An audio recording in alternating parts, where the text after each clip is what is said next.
Possessor is a sci-fi horror film which stars Andrea Riseborough as Tasia Voss, an elite assassin who can hijack other people's minds in order to carry out her hits. She is tasked with assassinating the CEO of a data mining company by possessing his daughter's boyfriend Colin. Her own mind is put in danger, however, when Colin's mind starts to fight back against her. This film was written and directed by Brandon Cronenberg, son of David Cronenberg, who is regarded by many as being the king of body horror. Great filmmaking clearly runs in the family because Possessor is pretty great. Andrea Riseborough gives a really great performance here as Voss. Despite how great she is at killing, we can clearly see that the job is taking a serious toll on her. Living inside the mind of so many different people, and often for days at a time, has made her unsure of her own identity, and she often has trouble connecting with other people. She always seems anxious and on edge, even having to rehearse even the most basic small talk that the average person wouldn't even need to think about. Even when she's not in someone else's head, much of her own time is spent studying her next victim, so she works out their body language and speech patterns so that she can more convincingly portray them when she eventually does enter their mind. But despite all of these insecurities, she still makes an effort to stay in touch with her family who don't know that she's a killer. But even this doesn't bring her any joy because on some level she knows that eventually she's going to have to choose between her family and her job. This idea is reinforced by her boss, Gerda, played by Jennifer Jason Leigh. She wants Voss to replace her when she moves on from her position, and the only way for Voss to do that is by cutting ties with her old life.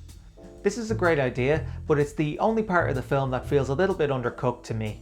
Maybe if we had some idea of what her family life was like before, or even if we just had more time in the movie dedicated to seeing her spend time with her family, then it might have had more impact.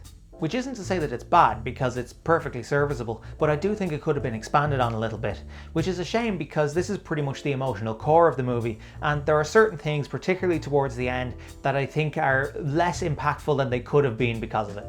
Voss's next victim is Colin, played by Christopher Abbott. He's the boyfriend of the CEO's daughter. The CEO is played by Sean Bean, and that character does have a name, but I always just call him Sean Bean.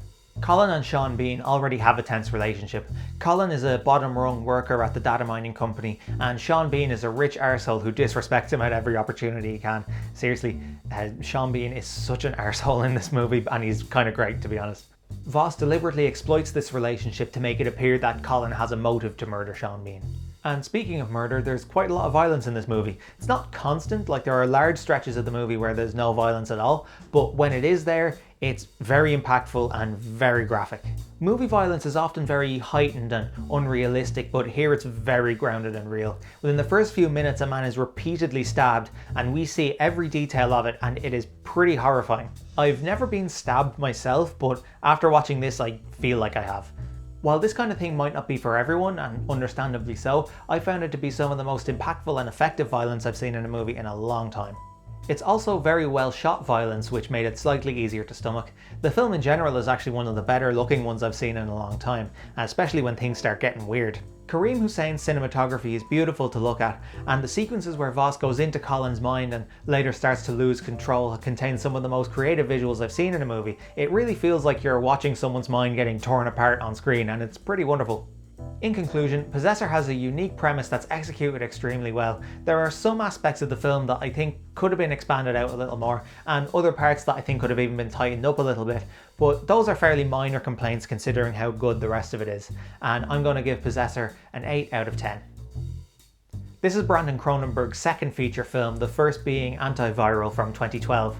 I haven't seen that one yet, but I definitely will be checking it out very soon, and I can't wait to see what he comes out with in the future. Anyway, that's it, so thanks very much for watching. There'll be more reviews coming very soon. Thanks.